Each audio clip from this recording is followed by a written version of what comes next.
Assalomu alaykum YouTube ahli, sog'misiz, omonmisiz? Charchamay ishlab yuribsizlarmi? Kirib kelgan yangi yillar bilan chin qalbimdan tabriklayman. YouTube'ga video qilmay qo'ydim. Bizga oylik chiqmay qo'ygandan keyin foydali maslahatlarim dan bo'lsa ham shu YouTube ahli bilan bir bog'lanib turay degan maqsadda mana shu ish tikilyapti, esimga tushib ketdi video qilish. Mana shu qizimni kiymay qo'ygan ko'ylaklari edi. Mana bundan menimcha juda ko'p qizlarimiz kiygan. Bu tivitlaşib ketganligi uchun kiyilmay turuvdi.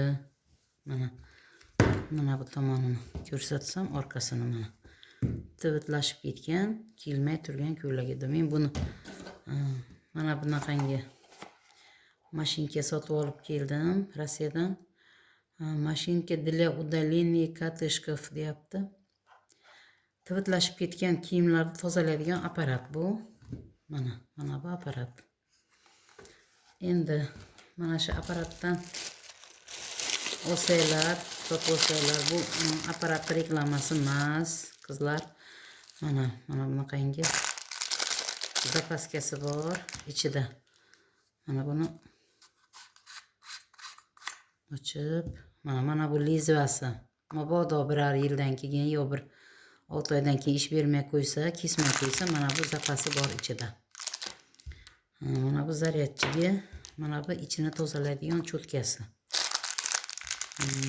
Endi buni ishlash jarayonini ko'rsatib o'tmoqchiman.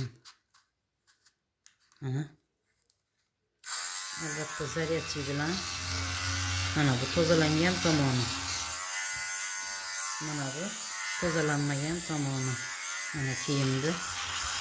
Bu kiyimlarni tivitlaşib ketgan kiyimni olib qilsangiz, bu sizga yangi qilib beradi. Mana bu tozalagan joyim mana. Bunisi bu tozalanmagan joyi. Xullas nima demoqchiman? Yosh kelin qizlarimiz, detskiy bolalarning kiyimlari yaxshi ko'rsangiz, u mana shu tivitlaşib ketganligi uchun kiy olmay turgan bo'lsangiz, mana shu apparatdan sotib oling. O'zimizda ham bor bundan. Parfumeriya sotadigan do'konlarda bo'ladi. Agar bo'lmasa, yaxshiroq kачествоsi yaxshirog'ini olaman desangiz, Rossiyada ubukingiz bo'lsa, aka, uka, opa, singillar bo'lsa, shularga aytib zakaz qilsangiz, olishib kelib beradi. Men ham Valbersga zakaz berib, Valbersdan sotib oldim. Qimmat emas. Rossiyani puliga 500 rublga sotib oldim. Ekonomika bo'lsin deb mana shu kiyimlarimizni yangilash maqsadida sotib oldim. Sizlar ham sotib olinglar va foydalaninglar. Hammalarga yangi yil omad, baxt olib kelsin. Uylarga quvonch, shodlik kirib kelsin iloyim. Yana yaxshi foydali videolar orqali ko'rishguncha Allohning panohida bo'linglar.